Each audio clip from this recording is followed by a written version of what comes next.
Veja no ICL Notícias, segunda edição. Jimmy stay! Jimmy stay! Trump must go! Trump must go! Crime sem escalas. Em denúncia exclusiva do ICL, piloto de avião diz que aeronaves usadas pelo PCC pertencem ao presidente do União Brasil. Então havia constantes conversas nos corredores da empresa, nos escritórios, a respeito daquela aeronave do Rueda. Golpe com aval de Hugo Mota. Câmara aprova a urgência do projeto da anistia e Paulinho da Força será o relator. A gente tentar construir um projeto que não seja nem tanto à direita, nem tanto à esquerda, mas que a gente possa pacificar o país. 700 mil brasileiros mortos. Cara, quem fala de eu não sou coveiro. Flávio Dino desengaveta relatório da CPI da pandemia e manda a PF investigar crimes de Bolsonaro. Quando você estiver sentindo falta de ar, você vai para o hospital. O ICL Notícias, segunda edição, está no ar.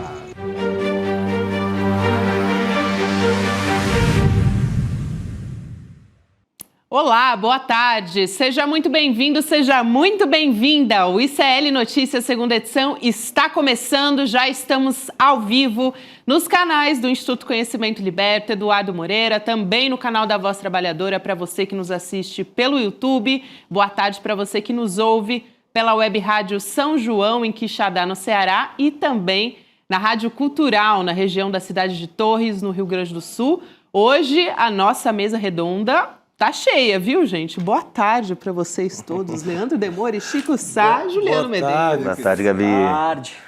Vamos começar? Já começamos. Começamos que já semana, falando né? Nossa. sobre essa grande reportagem que a gente traz uma entrevista exclusiva aqui ao ICL Notícias, reportagem que foi feita conjuntamente em parceria com o portal UOL.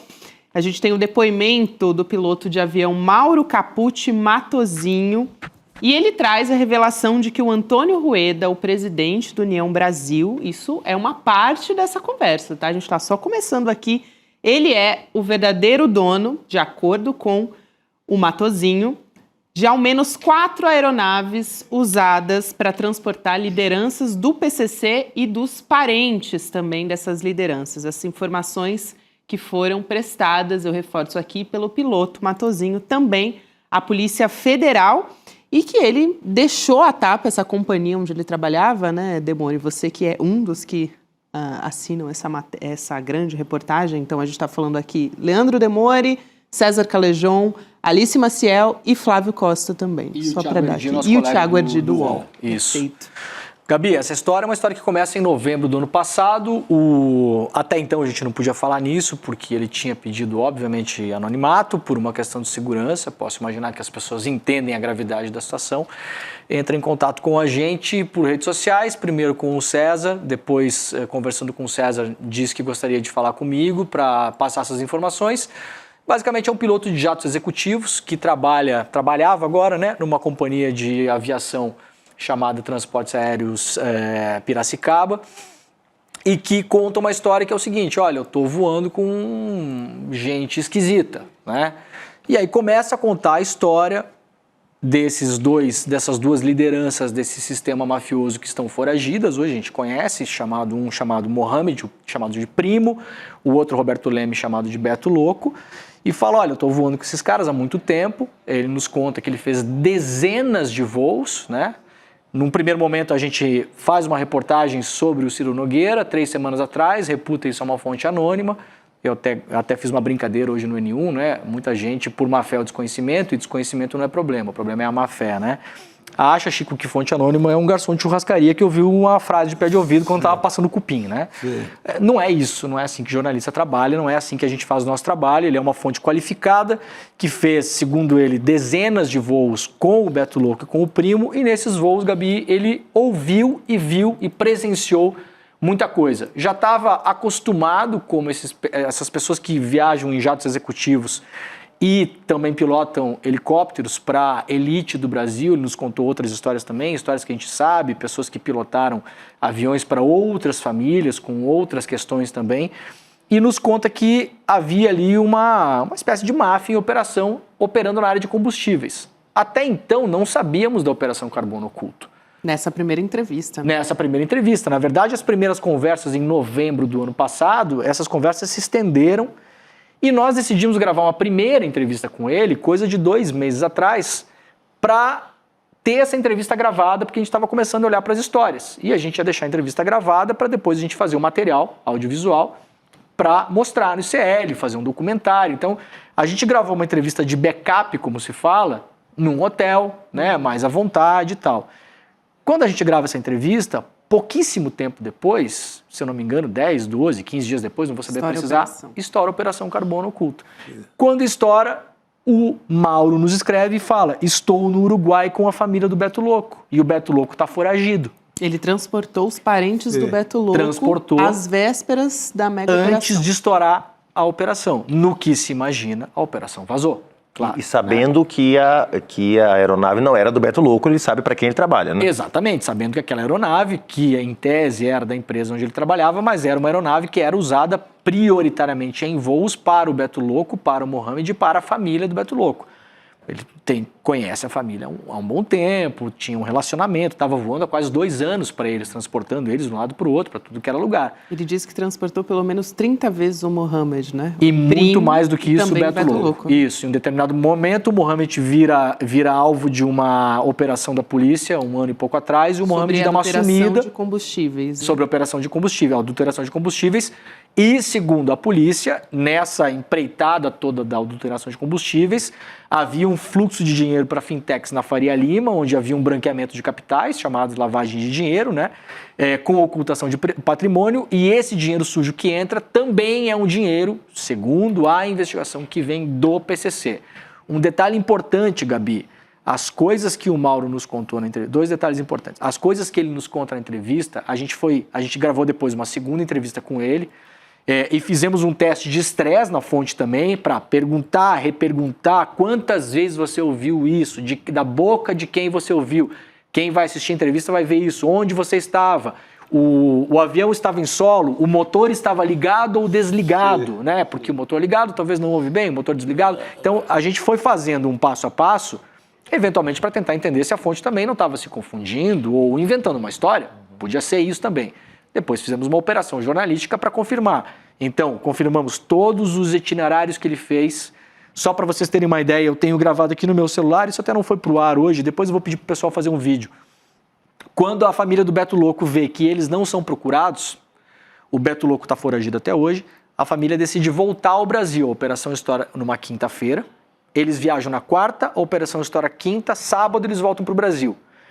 Quando ele me comunica que eles estão voltando para o Brasil, me passa o prefixo do avião, eu acompanhei o voo no site de acompanhamento de voos ao vivo. Eu fiquei 1h30 ali vendo o avião chegar, sair do Uruguai, pousar no Brasil.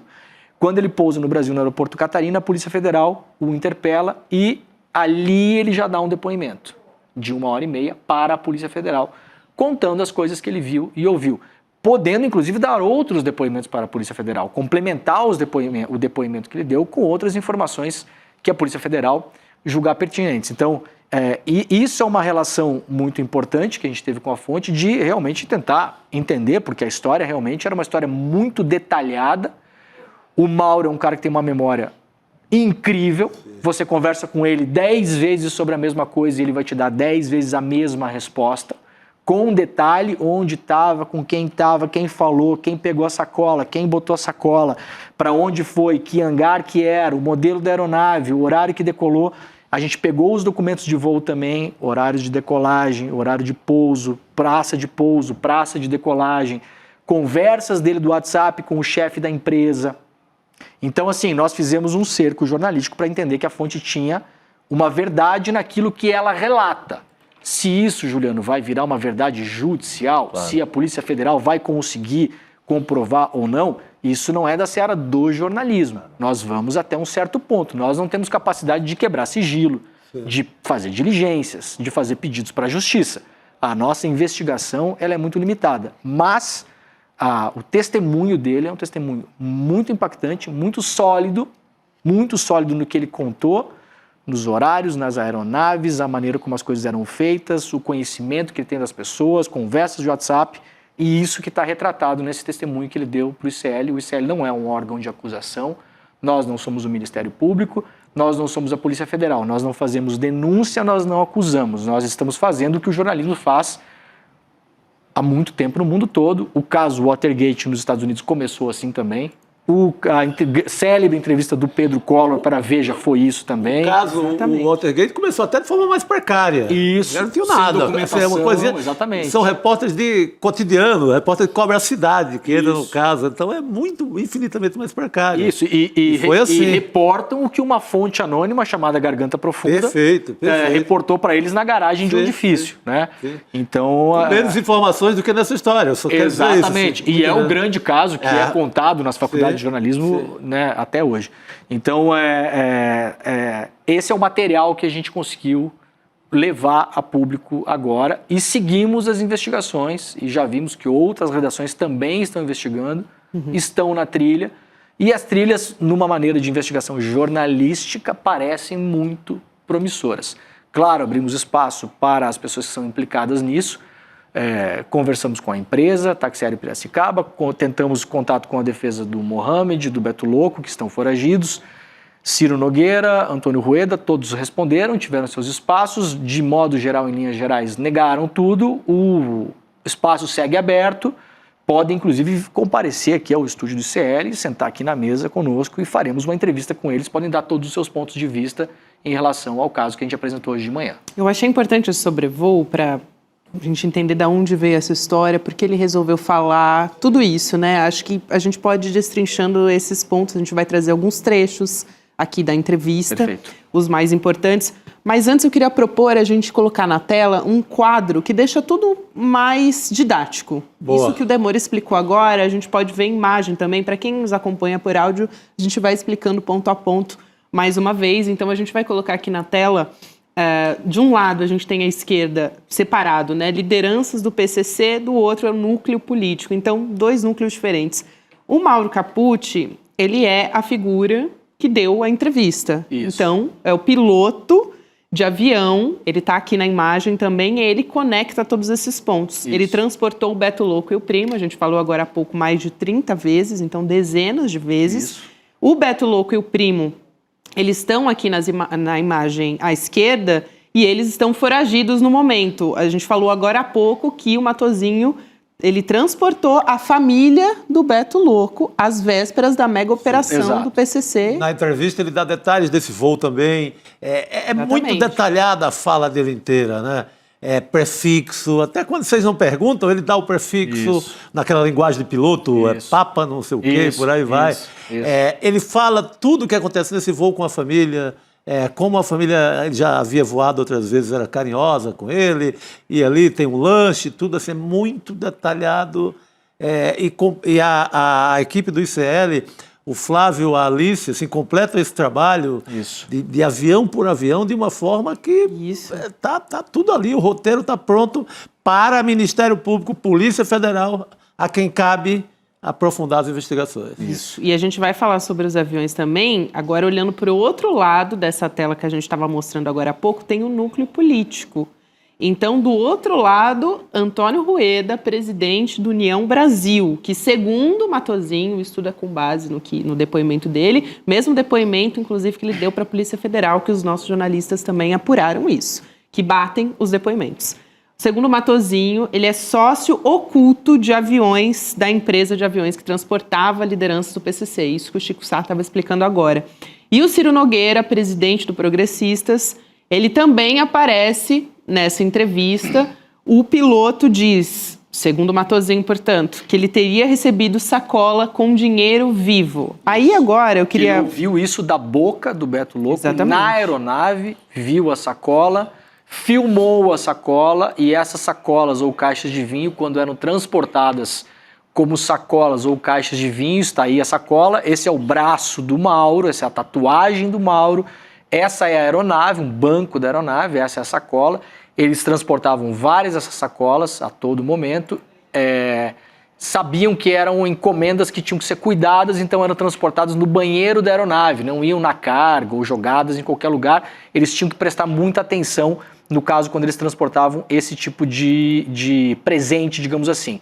Duas coisas importantes. Beto Louco esteve preso muitos anos atrás em Avaré, que é conhecidamente um presídio onde só vai faccionado do PCC. Foi preso, aliás, numa operação e aprenderam com ele munições .50 na época, que é uma munição de altíssimo calibre, capaz de furar blindagens pesadas, né?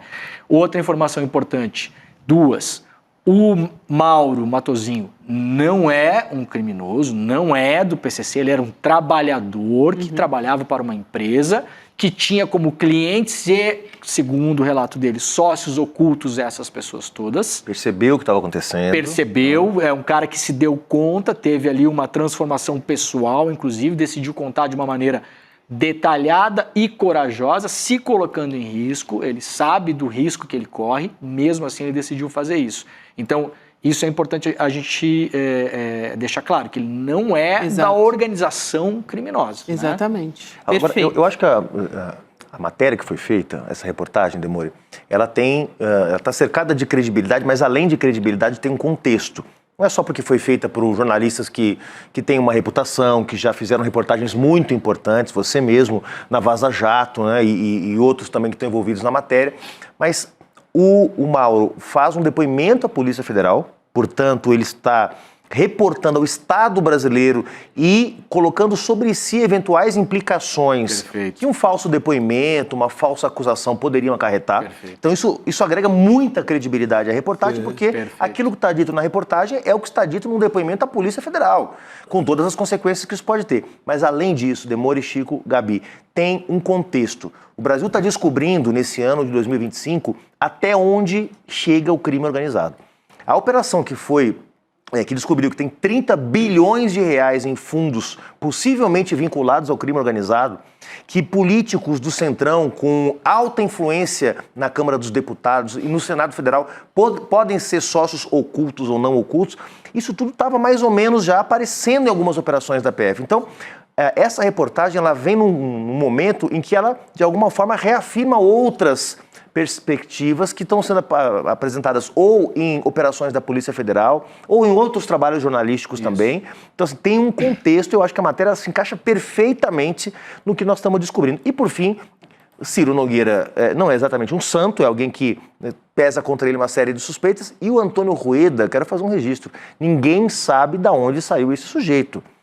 Vocês sabem, eu fiquei 6 anos na presidência de um partido político no Brasil, ninguém sabe de onde veio o Rueda, ninguém sabe de que buraco saiu, não tem história na política, não tem grupo político, não tem um sujeito que realmente pode estar servindo a interesses que vão muito além da política, vão muito além do mercado, dos interesses econômicos que correntemente influenciam a política brasileira, pode estar indo até esses lugares que a reportagem sugere, né? Perfeito. Já que a gente está falando do Antônio Rueda, eu acho que vale a pena a gente trazer um trecho da entrevista em que o Mauro ele menciona o nome do Rueda como um sócio das aeronaves da TAP. Então a gente vai assistir esse trecho e volta a conversar. Bora. Vamos lá. O Antônio Rueda é uma pessoa que já fazia negócios com a Táxi Aéreo Piracicaba desde quando eu cheguei lá como funcionário, aproximadamente 2 anos atrás. Ele já era um nome que circulava como um sócio em uma aeronave de pequeno porte, uma aeronave até das mais modestas. Sempre que a gente fala em sócio, uma das pessoas que aportou dinheiro para a aquisição de uma aeronave. Inclusive é muito comum que se crie uma empresa que não seja diretamente ligada ao nome de uma pessoa que não queira ter o seu nome atrelado àquela aeronave. O que é comum na aviação executiva, porque são pessoas que sempre prezam por privacidade. Então havia constantes conversas nos corredores da empresa, nos escritórios, a respeito daquela aeronave do Rueda, que em geral se referiam como aeronave do Ruedinha,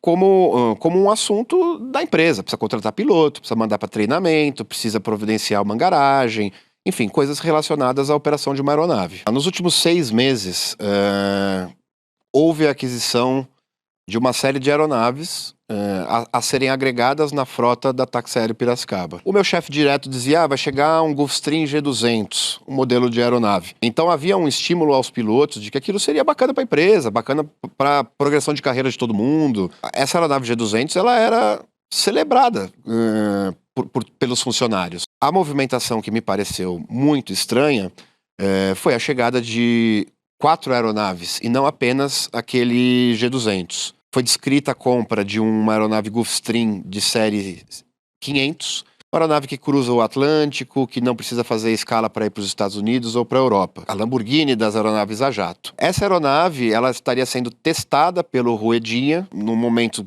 de um voo de experiência, no qual ele foi para a Grécia, e isso se deu no mês passado. A aquisição estava sendo feita no momento em que essa operação da polícia acontece, mas ela estava no processo de ser adquirida quando eu me desliguei da empresa. Gabi, a gente está falando de 4 ou 5 aeronaves, 4 com certeza, uma quinta que o Rueda teria testado num voo para a Grécia. Nós perguntamos para o Antônio Rueda, ele falou, eu voei nesse mesmo período. Veja, a apuração jornalística, como ela é importante para corroborar os fatos e dar verossimilhança ao que foi contado. Não é uma investigação policial, porque nós não temos, a gente tem um limite de cerca, claro. Mas, no mesmo momento em que o Rueda confirma que ele estava na Grécia, nós confirmamos, através dos dados de voo da aeronave, que o avião também estava na Grécia.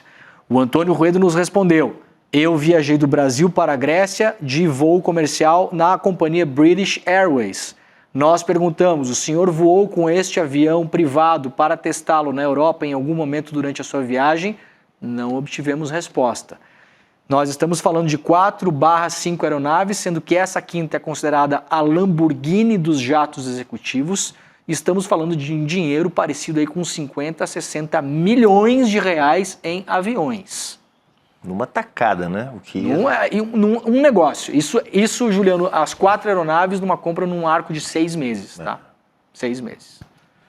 O Rueda, ele surge na política com o Luciano Bivar, então presidente do PSL. Aí o Democratas e o PSL resolvem se juntar para fazer o tal do União Brasil. Aí é que o Rueda passa a perna no Bivar, ali com uma aliança momentânea com o Grupo Baiano, com a CM Neto, o Elmar Nascimento, aquela turma toda, passa o pé no Bivar. Os dois eram amigos de ter casa de praia vizinhas lá em Serrambi, pertinho ali de Porto de Galinhas. E o Bivar leva ele para a política. Ele era dono de um escritório mediano de advocacia no Recife, já fazia uns negócios muito observados na cidade com criptomoedas. Ele vem dessa nação criptomoedas aí, né? Ele surge meio por aí. Ele briga feio com o Bivar, ele atribui ao Bivar ter queimado, incendiado. Olha o tipo de gente que a gente está lidando. A casa dele e da irmã, né? A casa dele e da irmã lá na Praia de Serrambi. O Bivar diz que não foi ele, a polícia não comprova que foi o Bivar. Então não se sabe, o fato o que aconteceu. De fato, as casas foram incendiadas. Foram. Tem imagem aqui, aquela coisa de filme mesmo, casa incendiada de máfia de inimigos ali. Mas não tem conclusão de quem incendiou essas casas. E já era essa briga feia por dinheiro pelo comando do partidário. Que tem um fundo eleitoral bilionário. Em qualquer conversa não precisa nem tomar um uísque com o Bivar, que ele conta horrores do Rueda de negócios. Eles se encontram, eles se conhecem na diretoria do Esporte Clube do Recife. O Bivar foi manda-chuva lá no esporte durante séculos e o Rueda se aproxima, o Bivar coloca ele lá na direção.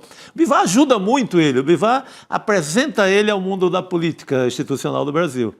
E ele, veloz como os jatinhos dele, faz fortuna numa velocidade também que nem o piloto aí consegue alcançar. Essa história parece uma novela, né, Chico? Toda hora surge um desdobramento novo. Agora, mais recente, em agosto, foi o Bivar acusando o Rueda de vender diretórios municipais, estaduais, então, em troca de dinheiro. Porque a briga é pelo que produz o partido, junto às prefeituras e tal. Entendeu? Não é uma briga política no sentido de articulação. Isso aí o Kassab gosta mais de fazer do que eles dois. Mas é uma briga pelo qual o produto do União Brasil? Né? O que é que ele entrega? Gestão partidária como negócio. O que os prefeitos entregam? O que é conversado? E as emendas? Foram aplicadas? Não foram aplicadas? Quem fez a transferência? Quem ganhou a obra? É pela indústria. A briga foi pela indústria, o que produz ali a moagem do União Brasil, que faz muito dinheiro. E que recebe o fundo partidário, que também é milionário. Então, é esse personagem dessa briga que vira, de fato, um personagem nacional com muito poder. Hoje ele circula em Brasília assim, ele é muito festejado, inclusive por coleguinhas, até um pouco protegido por muitos coleguinhas, que ele virou fonte assim, de primeira hora e tal. Muitos jantares, aquele universo fascinante do poder em Brasília. E é esse personagem aí que está no meio desse escândalo. Uma frase assim que me chamou muita atenção, pensando nessa indústria de dinheiro do União Brasil, é quando o piloto fala que estava chegando muito dinheiro e precisava gastar. Olha isso. Não estou afirmando, mas parece uma situação da política nacional, situação muito clichê, aliás, da política nacional, que um determinado grupo junta tanto dinheiro que tem que resolver isso muito rápido. E leva-se à desconfiança, também não estou afirmando, de que pode ter sido despejado na compra de aeronaves. Falta um ano para a eleição, né? As emendas parlamentares estão girando. Tem uma outra questão que eu queria te colocar, Juliano, que é a seguinte, que pode ser uma coincidência também, não estou acusando, como disse o Chico Sá, mas foi colocada essa PEC da impunidade, da bandidagem. E tem um ponto específico nesse novo texto falando sobre presidentes de partidos. Coincidentemente, quando a gente está falando dessa mega operação que agora o ICL traz um novo braço, que são figuras políticas, de acordo com o depoimento, né, a entrevista do Matosinho. E quase uma declaração de culpa do Rueda, que é antecipar o desembarque do União Brasil, do governo do presidente Lula, justamente quando ele descobre que tem um depoimento de um piloto que fazia essas entregas em nome de bandidos do PCC e que ele conta o que sabe. Ele não está dizendo, não, realmente, eu vi o Rueda com um pacote de dinheiro debaixo do braço. Isso não está na matéria. Ele conta o que ele viu, o que ele ouviu, o que falaram para ele. E aí a polícia tem que apurar. Isso. Agora, é quase uma declaração de culpa. Né, que exatamente no momento que suspeitas começam a ser levantadas sobre o PP e o União Brasil, especificamente esses dois partidos, investigações na Polícia Federal são promovidas de forma independente, como tem que ser num país sério. A Polícia Federal investiga se é governo A, B ou C, não importa. Né? Até porque tem gente dentro desse próprio governo que acha que tem que manter algum tipo de aliança com o União Brasil e com o PP.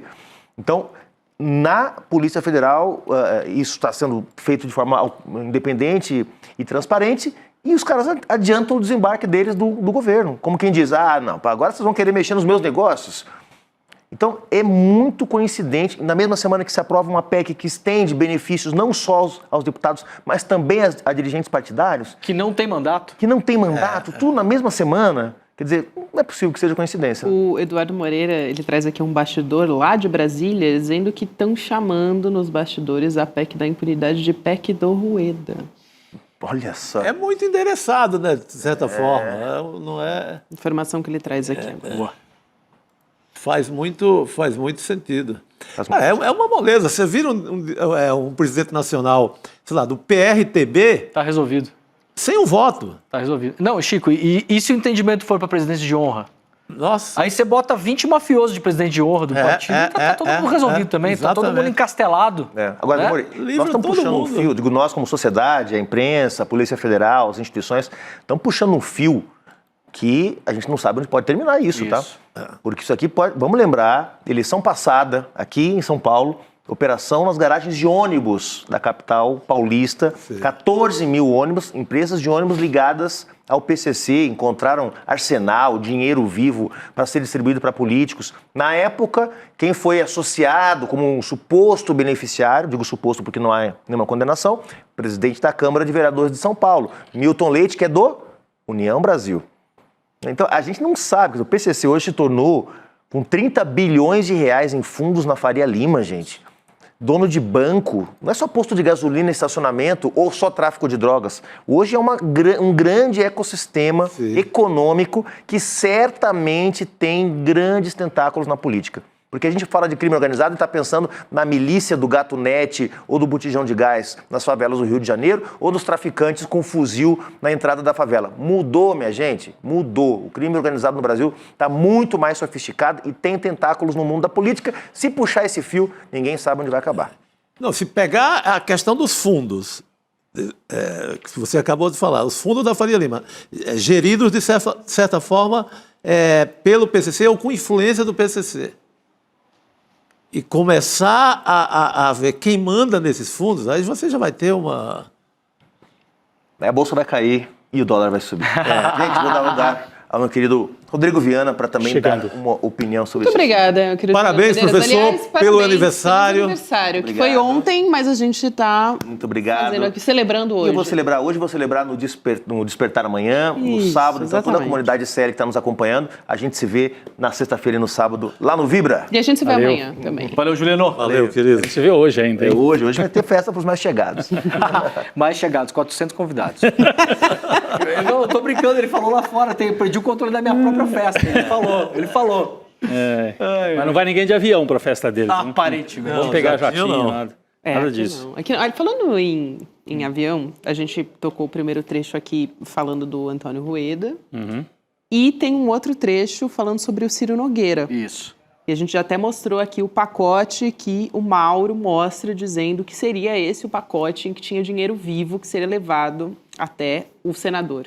Vamos assistir esse trecho da fala e a gente volta a conversar? Vamos lá. Num voo em agosto do ano passado, Roberto e as pessoas que o acompanhavam corriqueiramente, funcionários da empresa, diretoria, etc., portavam uma sacola de papel. Aquela sacola de papel me foi apontada por pessoas da empresa como uma sacola que deveria ser especialmente cuidada. E esse tipo de comunicação se dava para que nós entendêssemos que ali continha dinheiro. Você fez um vídeo dela que você nos mostrou, é esse dia, dessa sacola. Isso, eu fiz aquele vídeo no intuito de demarcar que eu não estava maluco. Mesmo o vídeo não tendo filmado o conteúdo da sacola, é muito fácil perceber a largura da sacola, a altura do que estava dentro da sacola, o volume de peso daquilo. Você chegou a palpar a sacola também? Eu palpei a sacola, eu levantei a sacola, inclusive fui eu quem tirou a sacola do toalete e coloquei na área dos passageiros no avião. E era, evidentemente, um bloco de alguma coisa deste tamanho,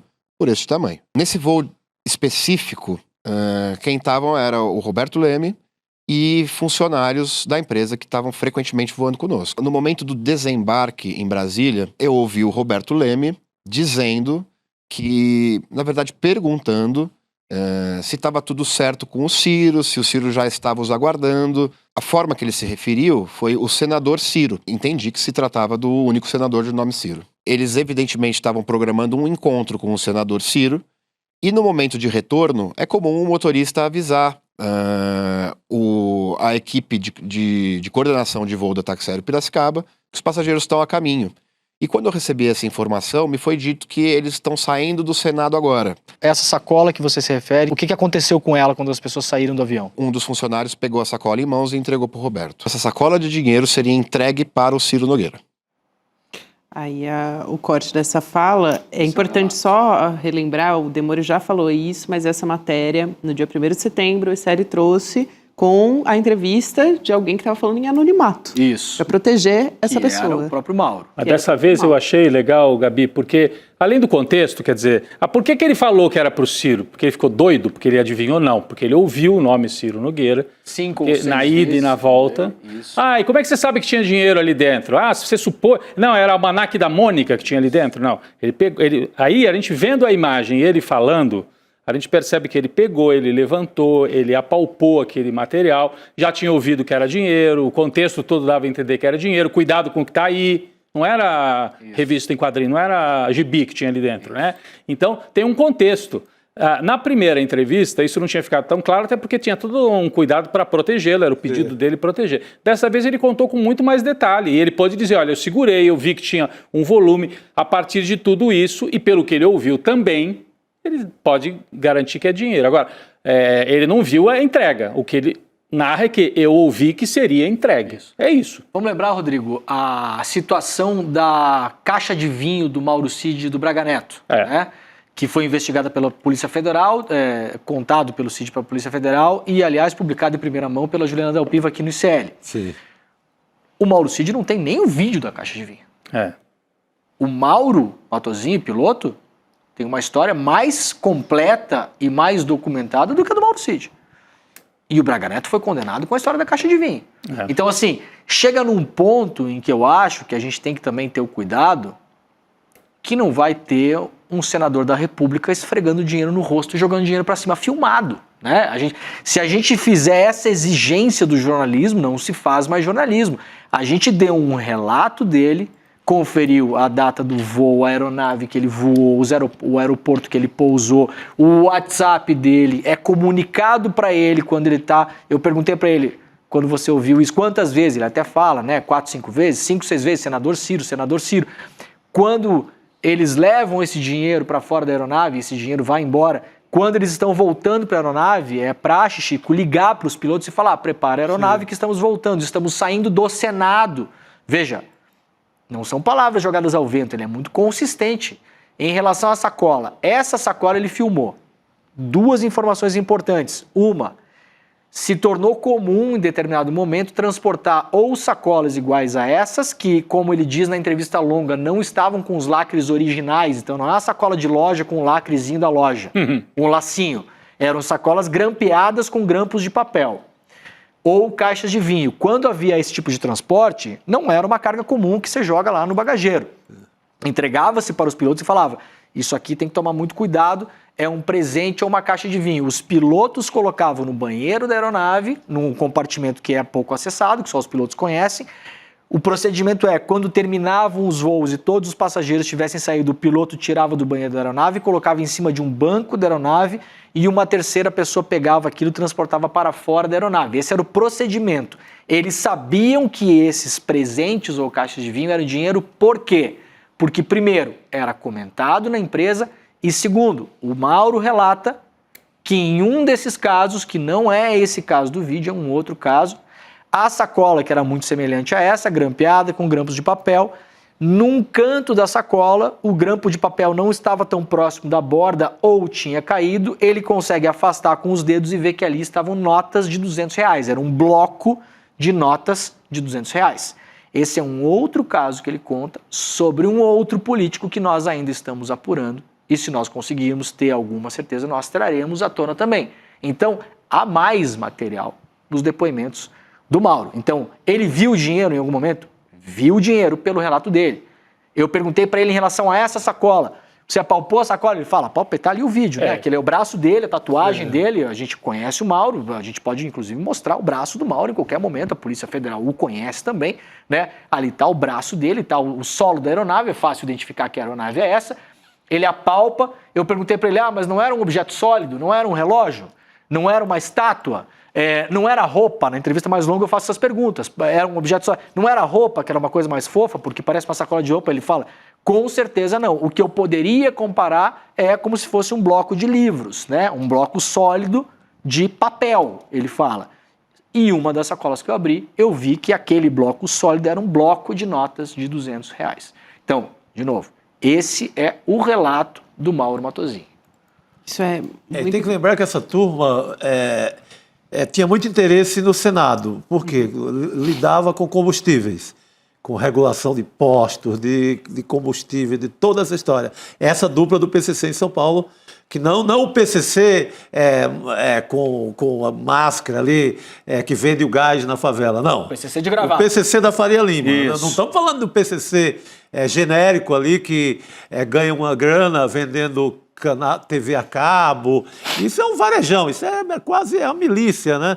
Esse é um PCC dos fundos de investimentos. É o PCC da maior rede de combustível de São Paulo, incluindo usinas de produção de combustível no interior de São Paulo. Isso. Não é um PCC ali da ralé, digamos assim, é lá em cima. Isso. Aliás, ele estava na companhia de funcionários da Copap, né? Isso, funcionários da Demore. Copap, exatamente. Que é E uma ele- empresa do Que setor tem produtivo. interesse em Exatamente. emendas, em modificações, em leis, em projetos do Senado. Isso. E nesse voo específico em que ele relata que esse dinheiro seria levado até o senador Ciro Nogueira e que voltam do Senado sem o pacote de dinheiro, estava o Beto Louco. Isso. Né? Então ele ouve isso da boca do Beto Louco. E essa sacola é entregue nas mãos do Beto Louco. O relato dele é objetivo em relação a isso. Não é eu acho, eu não lembro, eu não vi. Ele viu, ouviu e relatou.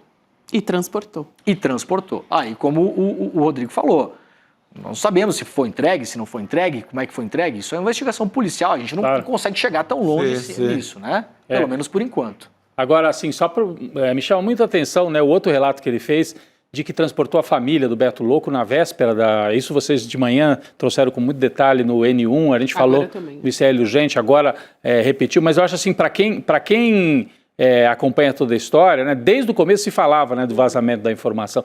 E eles estão foragidos, né? O Beto Louco continua foragido, E o o Mohamed, o também. primo, continua foragido, né? Tem mais 5 ou 6 foragidos. Olha, seriam duas delações que eu gostaria muito de ver. Seriam duas delações que deixariam Brasília sem dormir por vários e várias, por 1001 noites, como diz nas Arábias. Não, e ainda mais com o exemplo do Mauro Cid, que fez a delação e saiu com 2 anos, Sim. saiu no lucro. Agora, a Mohamed e o Beto Louco poderiam negociar uma delação. Aliás, um dos advogados foi advogado no caso do Bolsonaro também, né? O Celso Vilardi é advogado do Beto Louco. É advogado do o mesmo Beto Louco. advogado do Bolsonaro. Aliás, falando em coisas interessantes, Rodrigo, que você chamou a atenção para isso, também chama a atenção o banco em que o piloto recebia o salário dele, que era um dos bancos Opa. que foi acusado naquela mega operação de lavar dinheiro para o PCC. Exatamente. Ele tem comprovante disso, nós temos o comprovante O BK do Bank. recebimento do salário, nos enviou o depósito. Então, Gabi, tudo que nós pudemos nos cercar de informações para ter certeza de que o Mauro, porque pode muito acontecer, não é o caso do Mauro, repito, um homem corajoso, com um propósito, ele tem uma história de vida, teve uma doença, não sei se a gente vai ter tempo de mostrar esse vídeo, possivelmente sim, né? A gente pode separar aqui. sim. Tem um vídeo que ele conta por que ele... Muita gente... Por que ele decidiu contar? É tão difícil acreditar na boa fé hoje em dia, né, Chico? Ah, mas esse cara... Não sei, por que ele decidiu contar? Tem um vídeo que a gente separou, que eu não sei se a gente tem condição de mostrar agora, que ele conta por que ele decidiu contar, né? Então, ele conta que ele teve uma doença muito grave, ele foi diagnosticado e foi dado a ele 3 anos de vida no máximo. Ele achou que ia morrer, passou por um procedimento cirúrgico, então nós temos a documentação do hospital, onde ele foi internado, o comprovante da cirurgia, o tempo que ele foi internado, que doença que era. Então, veja, Gabi, nós fizemos um escrutínio muito exigente em relação à própria biografia dele. Claro que não sabemos de toda a biografia dele, eventualmente amanhã aparece uma discussão que ele teve com o vizinho porque fez o cocô no cachorro do lugar errado, né? Pode acontecer. Agora, no que toca a ter fiabilidade na figura, na pessoa e no relato, nós fizemos um trabalho muito minucioso, os nossos repórteres, junto com o pessoal da reportagem do UOL também. Você contando do motivo que leva alguém, né, fazer algo desse tipo, contar uma história secreta que sabe. Lembrei do piloto da Ana Scioli, secretária do ex-presidente Fernando Collor, o Heriberto França. Ele ficou, muita gente questionando isso. Mas por que você... Por que esse piloto... Piloto não, motorista. Motorista. Sim. Piloto de carro. Piloto de carro. Não era... Motorista Heriberto França. Nesse tempo a bandidagem era mais humilde, era piloto de carro. Então ele vai na CPI, lembro bem Collor disso. Gate, e perguntam, ele fala, porque eu amo o meu país, ele fala numa ideia ali de patriotismo e tal. E um senador questiona, né? Você está fazendo tudo isso só por patriotismo? Só patriotismo? Aí, você acha pouco? Você acha que é pouco? E cala a CPI assim de uma vez. Esse cara, ele ficou conhecendo, ele começa, né, a se informar, ele ficou indignado. Óbvio que, emocionalmente, você ter tido uma doença como essa influencia total, quem teve sabe. Isso, ele ficou com medo de não deixar um legado, de ter uma vida inútil de algum modo, né? E muito curioso, a gente contou pela manhã também, veja como é até irônico, né? O ICL é o Instituto Conhecimento Liberta. O Mauro foi libertado depois de ter um livro do César Callejon. Ele comprou um livro do César. Aí conheceu o César, confiou nele. Conheceu o César e ficou fã dele, comprou os Farrapados, que é o livro do César, e falou, cara, aquilo ali abriu minha cabeça, eu comecei a ler Marx depois, eu comecei a me interessar mais por política, e quando ele procura o Callejon pela primeira vez, ele manda uma foto pro Callejon, lá em novembro do ano passado, da cabine do avião, e ele, acho que era com Kindle, não sei, uma coisa assim, e mostrando o livro do César e a cabine do piloto, e fala que, ó, essa aqui foi a primeira imagem que eu mandei para você quando eu queria entrar em contato com você. Então, veja, muitas vezes a gente, mas o cara fez por dinheiro, fez por isso, por aquilo. Sim. Dá para ouvir a história dele, da própria boca dele, se a gente tiver o vídeo, é muito interessante. Temos aqui, a gente pode ouvir agora esse trecho. Vamos lá. É o vídeo em que ele conta por que ele fez as denúncias que fez. Isso.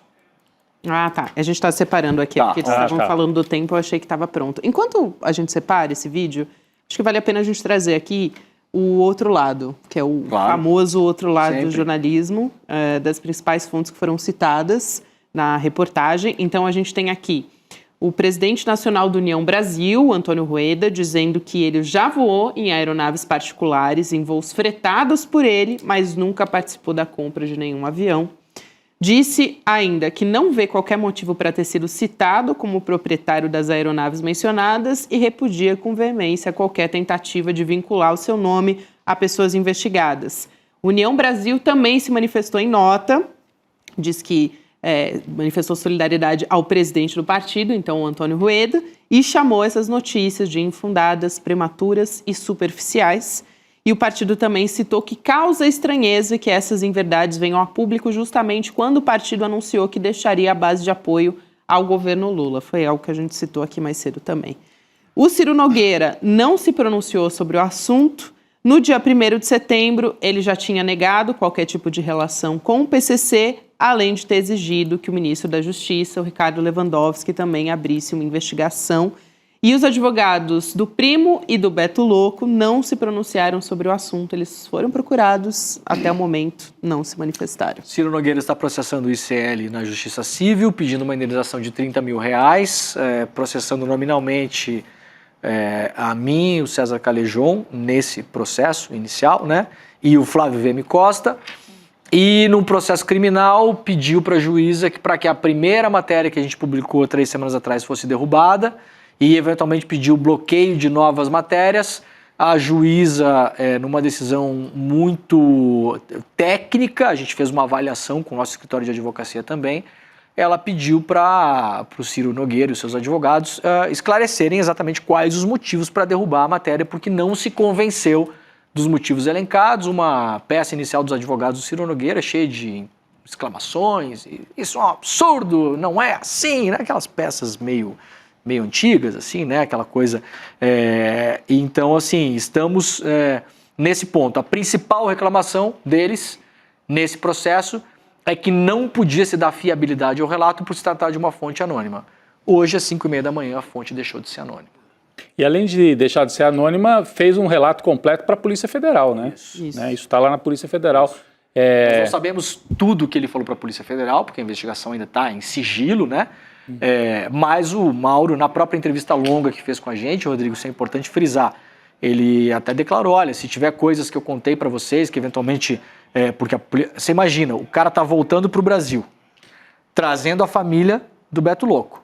Não sabe o que vai acontecer quando ele pousar. Ele, pela Operação Carbono Oculto, ele entende que, de fato, ele está trabalhando para uma máfia muito pior do que ele imaginava, porque nem mesmo o Mauro imaginava que tinha envolvimento do PCC quando ele começou a falar com a gente. Ele conhecia toda a história da Copap, fraude dos combustíveis, branqueamento de capitais, tudo isso ele tinha nos contado. Quando sai a Operação Carbono Oculto, eu começo a ler e falo, cara, a história que o Mauro contou é exatamente essa.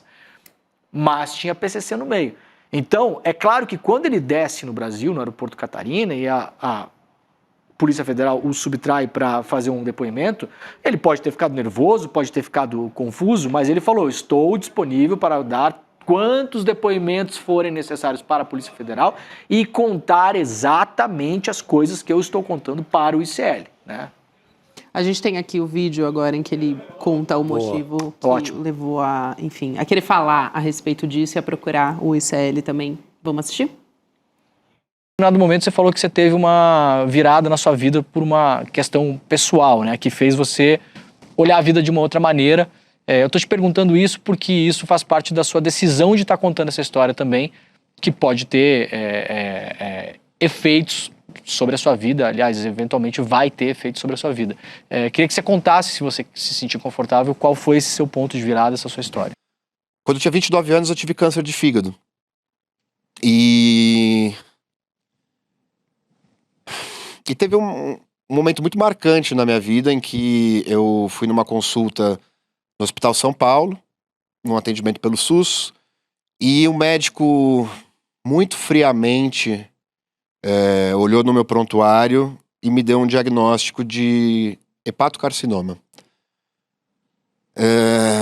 Cara, aquilo ali foi um baque, foi uma porrada, assim. Inclusive é uma sensação muito análoga à que eu tô vivendo hoje. A sensação de que a vida como eu conheço não existe mais. Desculpa, gente. Pelo fato de eu ter tido esse câncer e o meu prognóstico ser muito ruim, havia 87% de chance de eu morrer em até 3 anos. Isso mudou minha vida completamente. Naquele momento, estava claro para mim que as coisas que eu fazia não eram as coisas mais importantes. Que correr atrás de uma carreira brilhante, que correr atrás de um acúmulo de patrimônio, não tinha qualquer significado frente à realidade da morte, frente à tangibilidade dessa coisa tão intensa, né? Eu passei, se eu não me engano, 2 semanas na UTI, porque houve uma intercorrência cirúrgica em que meu coração, da forma que eu entendo, meu coração parou na mesa de cirúrgica e eu precisei ser reanimado. Quando eu volto ao mercado da aviação, eu já não tenho essa mentalidade de que tudo vale a pena. Não havendo as pessoas que eu amo, eu não teria problemas de vir aqui conversar com vocês, de responder perguntas da Polícia Federal. Havendo essas pessoas que eu amo e entendendo que talvez esse seja o vespeiro mais horroroso para ser cutucado, eu temo pela segurança das minhas pessoas amadas, eu temo pela minha própria segurança. E no final das contas, cara, eu acho que quando eu tento entender a motivação, o porquê que eu fiz isso, o porquê que eu me expus dessa forma, é porque é a coisa certa. É isso. Nossa, lembrou muito o depoimento na CPI. Do Heriberto, Collor. né? Exato. Do Heriberto França. É porque a coisa certa, esse final, me lembra muito. Muito no mesmo tom, lembrei por isso. Ele até fala na entrevista longa, que está publicada no nosso canal do YouTube, para todo mundo assistir, ele até fala, eu não acredito que em nenhum tipo de iluminação, nem nada, não é isso. Eu só realmente vi que, poxa, eu vou morrer e o que eu fiz? Não fiz nada da minha vida, não deixei nada, né? Não tenho nenhum legado. E aí, nesse momento, quando ele fica, se não me engano, ele fica aí muitos meses parado, ele ficou na UTI muito tempo, uma cirurgia complexa, né? E quando ele volta a trabalhar, depois que ele realmente que ele fala que ele começa não só mais a prestar atenção nas histórias, mas a se incomodar com elas. Ele fala, poxa, eu não posso normalizar. Ele até conta um outro caso de colegas, isso não é um caso dele, mas ele conta casos de colegas que pilotavam helicópteros para a família Klein. E aí ele conta esse caso, ele fala, olha, eu tinha colegas, um colega especificamente, né, que é conhecido e tal, que simplesmente, Chico, a família Klein ia os acusados, né, que um deles já morreu, o outro foi preso, se eu não me engano, né, naqueles casos de pedofilia, da Casas Bahia, se eu não me engano, né, escolhiam as trabalhadoras e trabalhadores que tinham filhas menores e identificavam pelo salário coisas mais pobres ou endividadas e cooptavam aquelas meninas de 12, 13 anos para fazer orgias de pedofilia. E os pilotos transportavam essas meninas e sabiam o que estava acontecendo. E nunca falaram nada para ninguém. Porque quando você voa na aviação executiva, você normaliza o absurdo. Você voa para esse tipo de gente. Você voa para gente boa e para gente ruim. Então, ele começa a se incomodar com isso. Ele fala, não, gente, peraí, eu não posso deixar isso passar batido. É nesse momento, em novembro do ano passado, que ele decide procurar o ICL e começar a contar essas histórias. Lembrando, como você bem disse, que é um trabalhador, né, Demore? Isso eu achei, assim, fundamental. É um trabalhador de uma empresa de táxi aéreo. Exato. Servir ao PCC é o serviço da TAP lá, da empresa de táxi aéreo. Eventualmente ele voava com outras pessoas também. Sim. Talvez daqui a pouco apareça a lista de pessoas que voaram com a Transporte Aéreo Piracicaba, uma empresa que tem 10, 12, 15 anos. Posso imaginar que centenas de pessoas voaram com essa empresa. Obviamente, nem todos eles são criminosos. Né? Esse caso é um caso específico. O Rogério Ferreira, né, aqui no nosso chat, ele lembra, porque ele me ouviu contando a história do Bivar e do Rueda. Tem a história do cofre que eu esqueci. E a história do cofre é que o Rueda acusa o Bivar, precisamente a mulher do Bivar, de ter roubado um cofre da casa dele. Rapaz. Um cofre com muito dinheiro, não sei se dinheiro com origem ou sem origem, mas na hora que eles estão brigando ali pelo fundo partidário, a primeira acusação do Rueda para destruir o Bivar e ficar com o partido é desse roubo do cofre. Que até agora a brava polícia de Pernambuco eu não vi nenhuma notícia sobre isso. Seria um veio interessante também. Que dinheiro era esse, gente?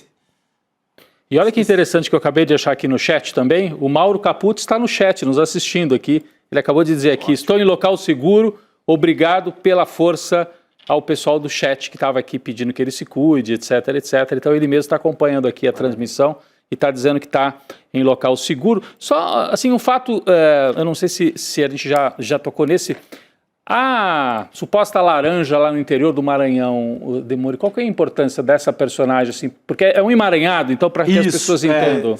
Esses aviões todos, o que acontece? Quando você fala que alguém é sócio oculto de alguma coisa, se é sócio oculto, não está no nome, né? Então, tá no nome de uma empresa, não é isso? Alguns deles estão no nome de empresas, outros são empresas que pertencem a fundos. Então, é muito comum você fazer, em caso de crime organizado, a gente conhece muito bem, como jornalista, já viu isso 1 milhão de vezes, né? Você chama de caixas chinesas ou aquelas babushka, né? É uma coisa, uma bonequinha dentro da outra, né? Então, essa caneca é da bonequinha de cima, mas a bonequinha de cima é da bonequinha de baixo, que é da bonequinha de baixo, que é da... E nesse giro pode ser que o avião seja de uma empresa que está no Brasil, só que o dono da empresa no Brasil é uma offshore que está nas Bahamas, aquela offshore por vezes pertence a uma empresa que está registrada em Delaware, então fica quase, por são várias jurisdições, fica impossível muitas vezes você descobrir o dono. E esse caso dos aviões tem muito isso. Mas um dos casos, nós conseguimos tirar algumas bonequinhas, não todas, né? Tiramos a primeira, a segunda, na terceira bonequinha encontramos um CNPJ que seria da dona de uma empresa, que é da empresa, que é do avião. E aí chegamos num CNPJ, no Maranhão, se eu não me engano, e ligamos para a pessoa atendeu, a titular desse CNPJ, e essa pessoa, antes de nos bloquear, falou que não é dona de aeronave nenhuma. O que é muito estranho, que, de novo, são aeronaves de dezenas de milhões de reais. Então, começa a aparecer buracos nessa história, né? Essa história começa a não fechar do ponto de vista da defesa, né? É difícil ter o dono real em aeronave no Brasil. Volta ao escândalo Collor-PC. O próprio Morcego Negro... Morcego Negro, verdade. Não estava em nome dele. É tudo em leasing, com empresa em Miami, que outra empresa encobre. É muito difícil estar um avião no Brasil desse porte no nome dos reais donos. Isso. Nunca está. Agora, Demore, só para assim, o que vai acontecer agora? A Polícia Federal vai agregar, assim, não sei se você tem essa resposta já, mas vai agregar o depoimento do Mauro Capucci Matosinho, que é o piloto, a investigação da Carbono Oculto, ou vai abrir uma outra investigação? Já se sabe como é que isso está dentro da Polícia Federal? Rodrigo, eu não sei como está dentro da Polícia Federal exatamente nesse momento, mas nós temos, grosso modo, 2 operações. A Carbono Oculto, ela é mais tocada. Claro que há simbiose entre as operações e houve cooperação entre GAECO, Polícia Federal, Polícia Civil, Ministério Público de São Paulo, trabalharam em conjunto. A mais conhecida ficou sendo a Carbono Oculto, que foi tocada aqui em São Paulo, que, digamos assim, está mais na mão das autoridades de São Paulo, GAECO. A Polícia Federal, ela é mais titular de uma operação chamada Operação Tanque, que é uma operação que está acontecendo no Paraná, então é demandada uma vara federal do Paraná. Está no Paraná por quê? Porque o primeiro fio que a Polícia Federal puxa do Beto Louco é um fio no Paraná. É um caso que acontece no Paraná, que eu não posso dar detalhes. O ICL está investigando esse caso também. A polícia também está investigando isso há muito tempo. Nós estávamos fazendo uma investigação paralela, né? Como se vê, aliás, que o Mauro começou a falar com o ICL muitos meses antes de depor a polícia. Então, a própria acusação subentendida do pessoal do União Brasil, dizendo que as reportagens do ICL foi vazamento do governo para o ICL, isso é desmentido pelos fatos, pela cronologia dos fatos. Nós temos documentado o dia exato em que o Mauro começa a falar com a gente, temos todas as conversas documentadas, temos a primeira entrevista gravada com o Mauro antes dele dar depoimento da Polícia Federal. A Polícia Federal não sabia da existência do Mauro como testemunha. É o contrário o caminho. É o contrário. Isso é uma investigação que parte de uma investigação jornalística e vai para a polícia. Muitas vezes a gente dá aqui, é comum a imprensa dar, trechos de delação, de vazamento, de polícia. Nós reportamos o que a polícia investiga. Nesse caso, nós estamos investigando o caso. E a polícia, descobrimos depois que estava investigando o mesmo caso. Então, o Mauro, com esse depoimento, ele está disposto a dar outros depoimentos, complementar o seu depoimento. E aí, Rodrigo, é mais possível que ele vire testemunha de um desses dois casos, ou dos dois, eventualmente. Ele pode tanto ser ouvido na Carbono Oculto quanto na Operação Tanque, pode complementar os seus depoimentos. E uma primeira informação que a gente tem já é que a Polícia Federal, de fato, com base no depoimento dele, abriu outras linhas investigativas na investigação em curso.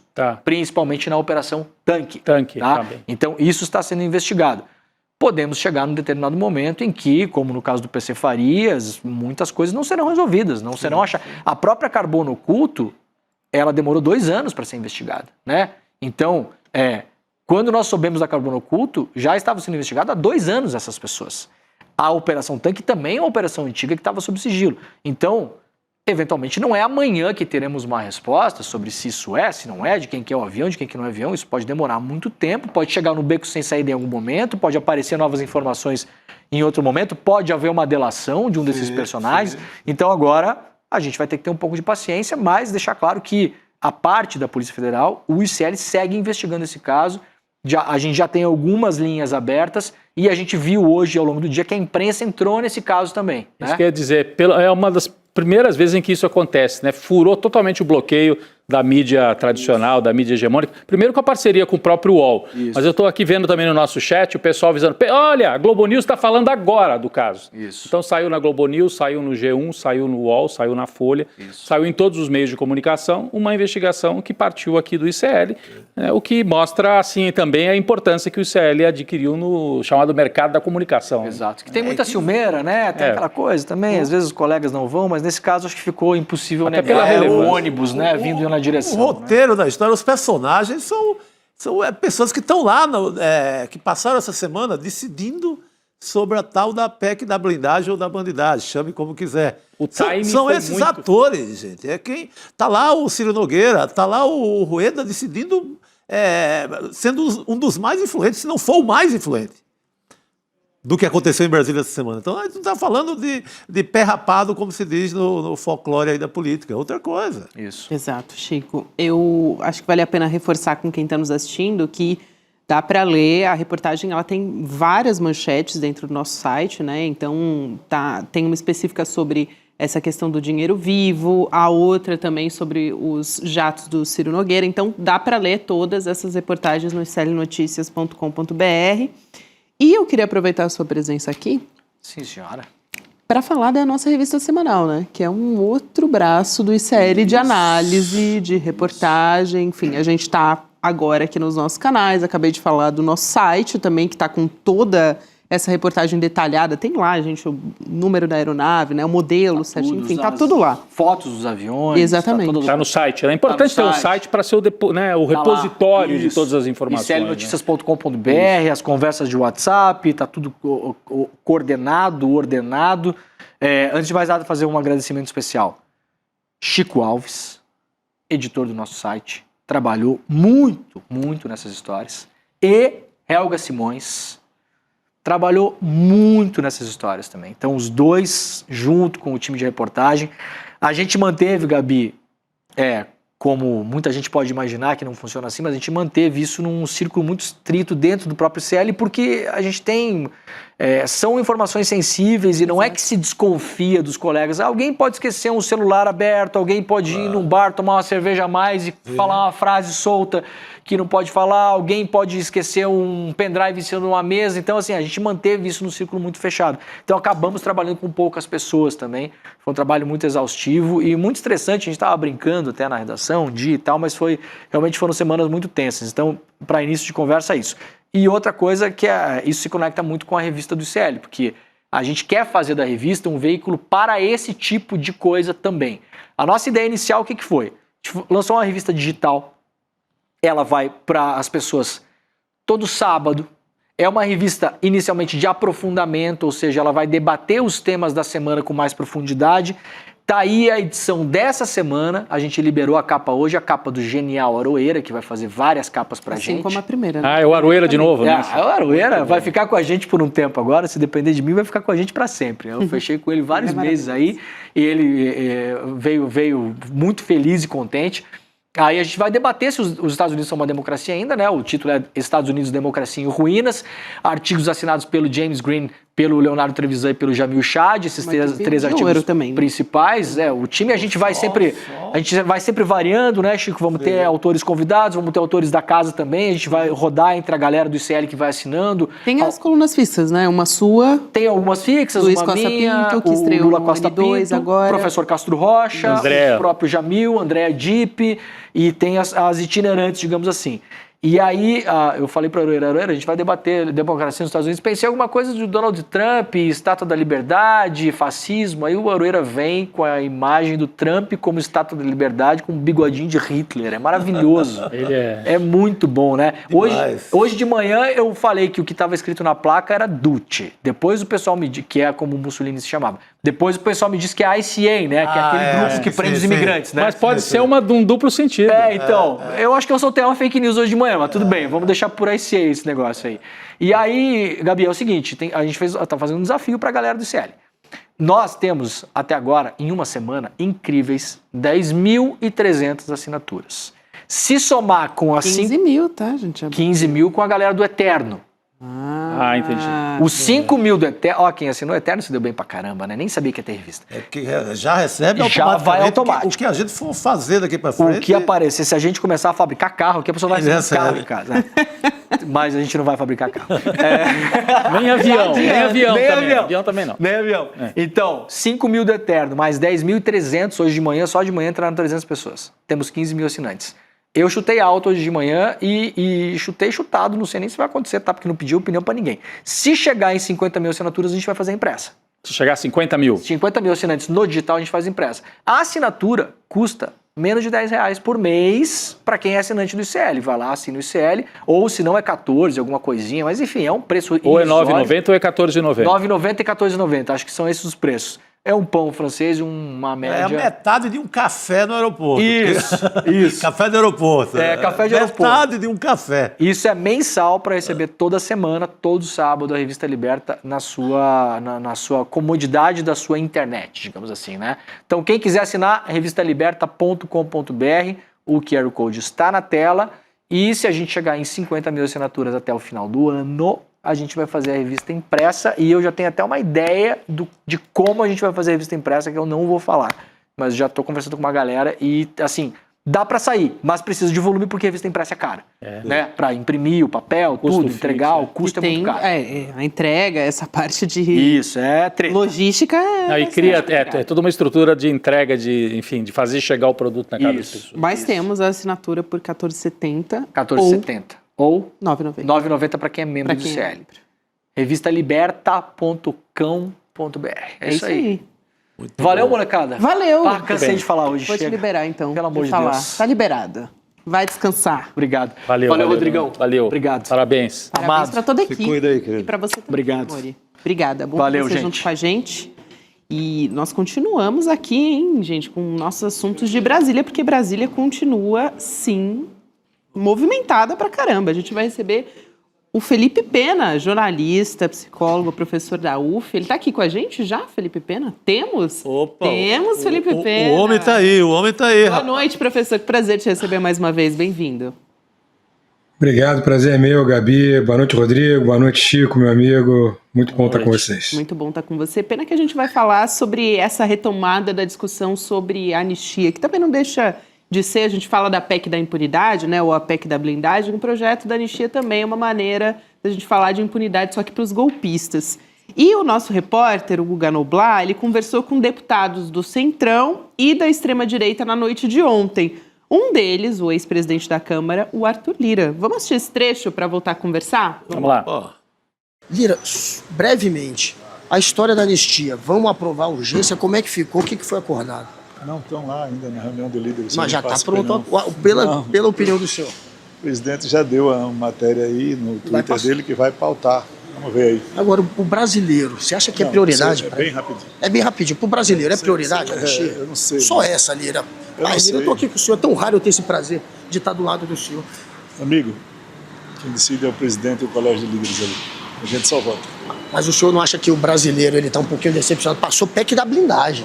PEC da blindagem. Se o senhor acha que, com esse nome ainda, pro brasileiro... O apelido é... Vale o apelido? Coloca o que quiser, né? O apelido é justo? O senhor acha justo esse apelido? Eu abro pro senhor, Lira, eu abro pro senhor. O senhor tá sem auxiliares aqui hoje, eu abro pro senhor, eu fecho aqui pro senhor. Até mais, viu, Lira? Obrigado aí pela palhinha, tá bom? E, por favor, não deixe o Hugo Mota abusar do poder dele. Tá passando um monte de matéria que o brasileiro não quer. Tentei ser simpático com o Lira. Já para emendar aqui, eu acho que vale a pena a gente trazer o vídeo também, porque ele não conseguiu só o feito de conversar com mas é muito revelador, né? É revelador. Diz tanto, diz como o Arthur Lira manda mesmo no outro, diz tudo. Diz. Tem o Zé Trovão também. Que tem o Zé Trovão, mas a gente vai maltratar assim, o nosso convidado, vai ter que comentar o vídeo do Zé Trovão. Meu Deus. Que coisa, hein? Pois é, lembrando que o Zé Trovão, ele foi ali acusado pelos parlamentares de colocar o pé durante o motim bolsonarista que impediu o Hugo Mota de chegar até a mesa da presidência. Agora ele está pagando a fatura, né? Está negociando com eles. Vamos assistir. Vamos lá. O sistema brasileiro de política hoje funciona da seguinte maneira. Quem comanda Brasília é o Centrão. Quem comanda Brasília são os partidos de centro, não são os de direita nem os de esquerda. Tanto os partidos de direita, tanto os partidos de esquerda são minorias na casa. Sempre foram. Pode ser que isso mude na próxima eleição se o povo brasileiro aprender a votar, porque eles não sabem votar ainda. Precisam muito aprender. Continuam votando aquele voto de cabresto. Enquanto a gente viver esse regime que nós estamos vivendo aqui... Chama democracia. Isso não o que é democracia? Democracia, o ministro então, você acha que um ministro do STF ligar para um líder partidário e dizer para ele como ele tem que votar, isso é democracia? Você para de exagerar. O que não é democracia é um presidente chamar as Forças Armadas para dar golpe. Aí não é democracia. Meu Deus. Isso aconteceu, Zé. Não adianta coçar a cabeça, Zé. Isso aconteceu, Zé. Isso aconteceu, pô. Talvez você vai cortar isso. Gente, eu tenho um respeito por esse cara. Obrigado. Aqui. Ele sabe disso, já dei entrevista para ele em outros momentos. Não fala isso, não. Zé, teve isso, Zé. Quem fala é o próprio exército que falou, Zé. Zé teve. Por favor. Chamou, Zé. Vamos lá. Você não quer acreditar nisso? Não.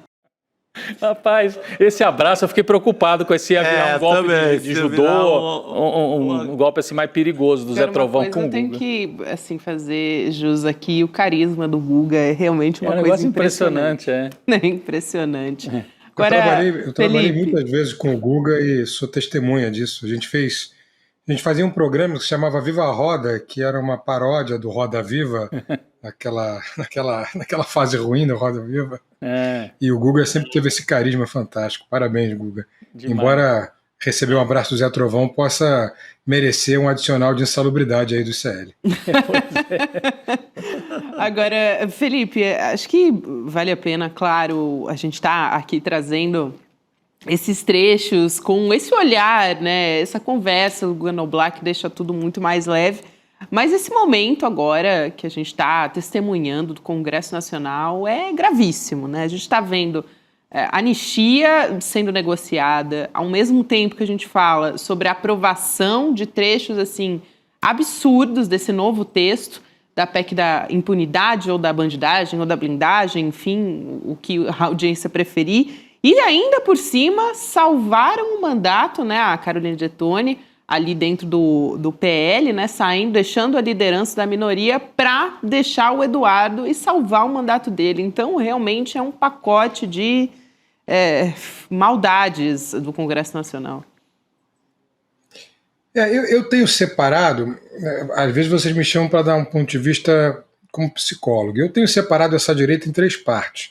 Primeiro, a direita psicopata. Essa direita psicopata que é encarnada pelo Eduardo Bolsonaro, pelo Sóstenes, pelo Paulo Figueiredo, que é uma direita sem empatia por nada, não que outras direitas tenham empatia, mas essa aí ela quer guerra civil, ela investe no caos. Então ela tem o caos como objetivo. E o que a gente está vendo é um princípio de caos institucional, porque está se votando uma matéria que obviamente é inconstitucional e que vai ter que ter o parecer da corte que é guardiã da Constituição, o STF, a Suprema Corte. Então eles estão investindo para aprovar algo que necessariamente vai parar lá. E quem está fazendo isso? O filho do ex-presidente Bolsonaro, junto com o neto do último presidente da ditadura. Essa é a primeira extrema-direita, a direita psicopata. Depois a gente tem a direita da dissonância cognitiva, que é aquela direita que eu mencionei para vocês da última vez que vocês me convidaram, que tenta fazer as inversões na cognição pública, que sequestra a cognição pública. Por exemplo, nesse caso do tarifaço, tentaram o povo brasileiro fazer acreditar que era o Lula o culpado por não fazer negociações com o Trump, como se fosse possível fazer negociação com quem exige que se faça uma intervenção no poder judiciário de um país. Mas desistiram disso porque o Eduardo Bolsonaro foi muito incisivo em dizer que ele era o responsável pelo tarifaço. E por último, essa direita tradicionalíssima, que é a direita neurótico-obsessiva, se a gente pode chamar assim. E obsessiva por quê? Obsessiva por dinheiro, né, Chico? É essa direita que tem o jatinho, essa direita que faz as negociatas, essa direita do Ciro Nogueira, do Rueda, do PCC, que é a direita que sempre existiu, que tem uma obsessão por enriquecer na vida pública. A gente sempre assistiu isso. Isso, vamos lembrar que o Ciro Nogueira, meus caros, na época do Bolsonaro, ele era chefe da Casa Civil, ministro-chefe da Casa Civil, e colocou o seu chefe de gabinete no FNDE, o Fundo Nacional de Desenvolvimento da Educação, que na época tinha 54 bilhões de verbas anuais. Esse fundo foi o responsável pelo escândalo no Ministério da Educação, fazendo intermediações de verbas para as prefeituras através de 2 pastores que tiveram 34 entradas no Palácio do Planalto, ou seja, se encontraram com Bolsonaro ou com alguém muito próximo e fizeram chantagem com prefeitos para cobrar 10% de propinas que eram pagas em bíblias, em barras de ouro, e parece que o Brasil esqueceu. Então essa direita, elas se juntaram, todas elas, no guarda-chuva Bolsonaro. Então a gente teve, todos juntos, os psicopatas, os neuróticos obsessivos e aqueles que fazem a dissonância cognitiva.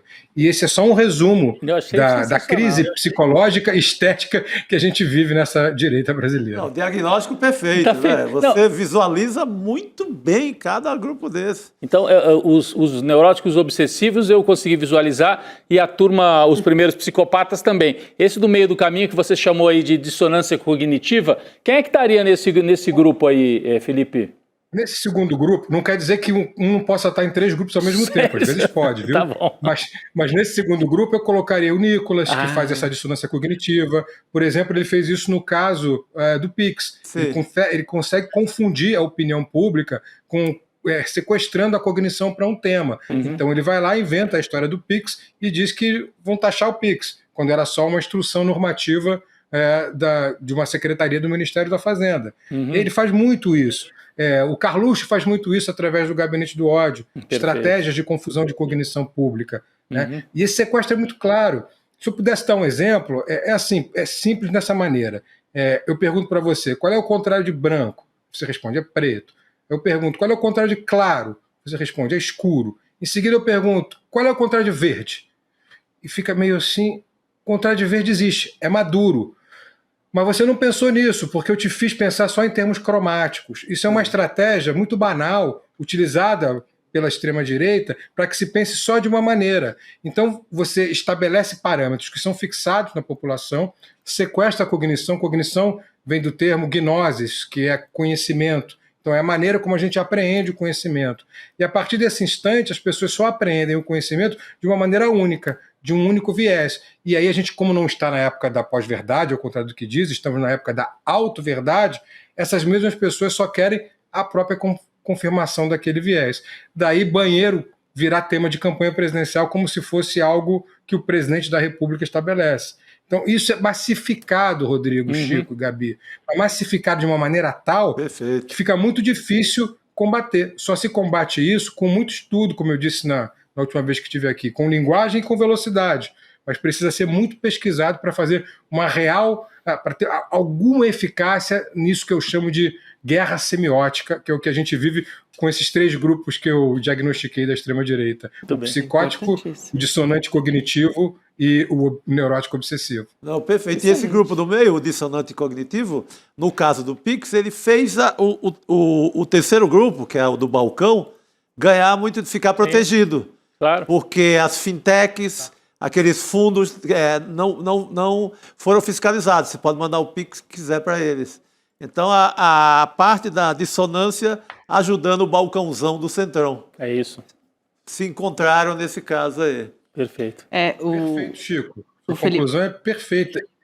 E ainda colocaram, se você me permite, eu estava conversando isso com a minha namorada outro dia, ainda colocaram algumas fintechs, que inclusive tem fintechs que entraram nessa, obviamente, para lavar esse dinheiro todo, e tem outras fintechs que estão sendo suspeitas, que era de gente que queria fazer greenwash, fintechs que financiavam projetos de ecologia, projetos estruturais para educação. Entrou todo mundo, Chico, entrou todo mundo nisso. Culpados ou não, todos estão entrando nisso. O PCC, né, na maneira como a Polícia Federal investigou, e agora a gente está vendo aí através da matéria do Demore que a coisa é muito, muito maior do que a gente imaginava, ou talvez a gente até já imaginasse, ela vai embarcando uma gama tal de financiadores, de gente que trabalha com dinheiro, que vai ter até gente que nem sabia que entrou nessa. Então, não é para separar, claro, é para todo mundo entrar nas barbas da lei, todo mundo tem que ser punido, mas a gente vai ter muita decepção nos próximos dias. Eu mesmo já estou vendo aí com as fontes que eu tenho, e o Rodrigo também tem muitas fontes aí na Polícia Federal que eu sei, o Demore mais ainda, que vai entrar muita gente aí nas investigações que eu, por exemplo, até seguia no Instagram e achava que faziam coisas politicamente seguras, corretas, não é esse o termo que eu queria usar, mas coisas que tinham algum viés social e, na verdade, estavam sendo instrumentalizadas pelo PCC, pelo Centrão, por essa gente. É algo muito maior do que eu pessoalmente imaginava, Chico. Perfeito. Muito bom. Aliás, eu queria aproveitar que a gente puxou esse gancho aqui para trazer uma resposta da ministra Gleisi Hoffmann. A gente preparou e pode colocar aqui na tela, em que ela diz: eu repudio as acusações infundadas e levianas feitas em nota divulgada hoje pela direção do partido, União Brasil. A direção do partido tem todo o direito de decidir a saída de seus membros que exercem posições no governo federal. Aliás, não é a primeira vez que fazem isso. O que não pode é atribuir falsamente ao governo a responsabilidade por publicações que associam dirigente do partido a investigações sobre crimes. Isso não é verdade. Porque a União Brasil tentou dar a entender que a matéria que foi trazida aqui pelo ICL, o UOL também publicou, que foi investigado durante meses e meses, teria sido uma operação sacada do bolso do colete do governo, entregue, está aqui, divulguem isso aqui porque o Rueda resolveu romper com o governo. Não foi nada disso, mas eles estão tentando se defender desta forma, criando uma teoria conspiratória. Só me ajuda a acreditar que essa matéria é mais bombástica do que a gente está imaginando até agora. Porque se você tem só essa desculpa como resposta... Ficou ruim aí para eles. Ficou ruim. É isso, mas então trazendo essa atualização aqui e aproveitar, eu sei que a gente está chegando aqui ao final, mas também levantar aqui a bola para o professor para falar a respeito de mais uma medida do ministro Flávio Dino. A gente falou das emendas PIX recentemente, que parece que o Congresso reagiu à decisão do ministro Flávio Dino, e agora a gente teve uma outra importantíssima a respeito da pandemia de Covid-19, né? Depois do bloqueio das emendas parlamentares. Então, o Dino mandou agora a Polícia Federal investigar as ações do Bolsonaro na pandemia.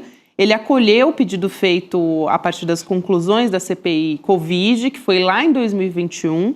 E além do Jair Bolsonaro, tem outros investigados também, enfim, tem os filhos dele, tem o Flávio Bolsonaro, o Eduardo também, o Carlos Bolsonaro, ex-ministros do Bolsonaro também estão entre esses investigados e empresários que fizeram parte de todo o esquema, eles estão fazendo parte dessa lista agora. Enfim, eu acho que é importantíssimo, porque a gente viu a condenação do Bolsonaro, no caso lá atrás a gente falou da inelegibilidade do Bolsonaro na questão das urnas, agora a gente teve a trama golpista, mas a pandemia eu acho que é... O pior. Talvez o pior. Realmente. Talvez sim, é isso. Faltava isso, né, Gabi? Primeiro, 2 comentários rápidos. Primeiro, o Flávio Dino é um bálsamo no Brasil contemporâneo, né? Alguém que circulou por os 3 poderes e que em todos eles o que fez é louvável. Fez com competência, com carisma, com conhecimento. É alguém que a gente tem que elogiar o tempo inteiro, porque onde ele estiver, a gente tem a certeza de que algo está sendo bem feito. Segundo, que morreram 700 mil pessoas na pandemia. O Brasil foi o 2º país do mundo onde se morreu mais gente. E, obviamente, por descaso do inquilino do Palácio do Alvorada, do Palácio do Planalto. É Bolsonaro o culpado disso. A gente sabe o que aconteceu com a questão das vacinas. Não vou nem falar em corrupção, vou falar em negacionismo. A gente sabe quem foi que disse que era uma gripezinha, né? A gente sabe quem foi que tossiu, imitando doentes que estavam morrendo. A gente sabe quem foi que disse que tinha histórico de atleta e que não ia ser derrubado por uma gripezinha. Esse mesmo histórico de atleta que agora não quer pegar prisão e diz que tem que ir para o hospital. A gente sabe tudo isso e precisa ser investigado. Infelizmente, nós tivemos um sujeito chamado Augusto Aras. Às vezes cai no esquecimento, né, Rodrigo, Chico, Gabi, mas a gente não pode deixar cair, não. O grande engavetador, esse título era de outro procurador, mas acho que ele merece muito mais. O grande engavetador-geral da República, Augusto Aras, que protegeu o Bolsonaro. Então o Dino faz muito bem. O que ele fez? Mandou a Polícia Federal reabrir, terminar essas investigações, para depois encaminhar para um PGR que agora existe de verdade. Sim. Agora a gente tem um PGR que não engaveta, porque isso precisa ser apurado. A gente tem 700 mil famílias aí que precisam de respostas. 700 mil famílias aí que perderam pessoas por causa dessa irresponsabilidade. 700 mil famílias que precisam de justiça. Um país sem justiça também é um país sem democracia. Não é só o golpe que foi em 8 de janeiro, é o golpe também contra esses 700 mil que o Bolsonaro deu. É um golpe na saúde pública. Mata a gente. Golpe mata também, às vezes muito mais, mas ele literalmente matou 700 mil. Isso precisa ser investigado e acho que será agora. Então, todas as minhas palmas para o ministro Flávio Dino. É isso. Professor, era um prazer te receber aqui mais uma vez. Muito obrigada e a gente se vê numa próxima. Valeu, um abração. Valeu, abração, um beijo para você, o prazer é sempre meu. Valeu, querido. Aliás, obrigado. Muita gente respirou aliviada depois da condenação, citando também a pandemia de Covid, né? Muita gente foi protestar naquelas falas do Bolsonaro ou dos filhos que eles fizeram até no Legislativo para falar da atuação do Bolsonaro na pandemia. Sim. Então, realmente, muita gente estava esperando esse momento, que é a abertura, de fato, de um pedido de investigação por parte do ministro Flávio Dino. Muito bem, amanhã temos, né? Temos um encontro. Despertar. Começa amanhã, rapaz. É isso aí, Chegou. Chegamos ao Despertar 2025, aliás, com um grande feito que foi o esgotamento dos ingressos, né? Toda a nossa comunidade vai estar lá com a gente amanhã e, assim, basicamente, né, quem comprou, porque agora está esgotado o ingresso de fato, exatamente. A gente vai fazer esse evento com 4 mil, aliás, com mais de 4 mil pessoas nesse espaço em São Paulo, os inscritos. Vai ser logo depois também desse momento da condenação. Aqui a gente está vendo na tela, para quem está nos acompanhando em vídeo, alguns dos convidados, né? Ali a gente está vendo a ministra Marina Silva, Eduardo Moreira, tem a Roberta Garcia, o Castro Rocha, Alfredo Beto, Serginho Gross, Elô Vilela, enfim, tem um pessoal da nossa comunidade também, né, da nossa equipe, na verdade, e também os convidados. Então é muita gente que vai fazer esse encontro acontecer nesses próximos 2 dias. Estaremos lá. Estaremos lá. Os ingressos estão esgotados. É uma grande alegria conversar com Que todo mundo bacana. pessoalmente. Daremos um abraço na nossa comunidade. Amanhã a gente se vê, então. A gente vai pro Despertar, depois a gente corre para cá para fazer o ICL Notícia Segurança e Saúde. Estaremos aqui, programação normal, minha gente. Olha, não, e há desdobramentos nesse caso. Estou vendo aqui no UOL que o Senado colocou sigilo sobre informações da visita desses caras do PCC à casa. Opa!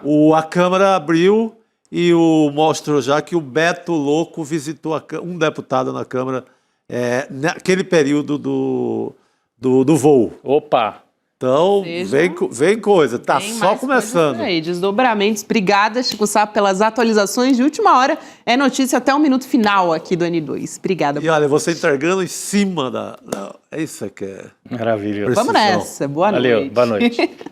Fala pessoal, tudo bem? Leandro Demore aqui para dar uma notícia incrível. O ICL tem sua própria revista digital, a revista Liberta, um novo espaço de jornalismo profundo, crítico, com a nossa cara, feito para quem quer entender o Brasil e o mundo além da superfície. Na revista Liberta, você vai encontrar os maiores articulistas e colunistas com análise sobre política, cultura, atualidades e, claro, muito pensamento crítico. Esse vai ser o nosso espaço semanal de reflexão em profundidade. Faça agora mesmo a sua assinatura. Acesse icl.com.br/revista. E se você já é aluno ou aluna de algum curso do ICL, tem um benefício especial para fazer parte disso com a gente. Um desconto exclusivo para garantir a sua assinatura. Revista Liberta é o ICL em profundidade.